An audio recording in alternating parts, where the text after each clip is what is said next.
এটা কি মাইক না গলা রে? আমি মার্শাল্লাহ, ও এই বয়সে যে ডাকটা মারে, এটা কি গায়ের জোর না প্রেমের জোর? আরো জোরে প্রেমের জোর। আমি কিন্তু ভাবতেন না, ভাবতেন এটা আমি ভাবতাম না। এবার যে বাবু সে এটা কি আমার পক্ষে সম্ভব? তাহলে এই কণ্ঠ দেওয়ার মালিক কে?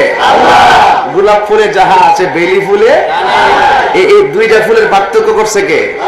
ফারুক ভাই একরকম, কাউন্সিলর সাহেব একরকম, এখানে একরকম, আমি আরেক রকম। এই চারটা মানুষের আকৃতি প্রকৃতি ভিন্ন বানাইছে কে?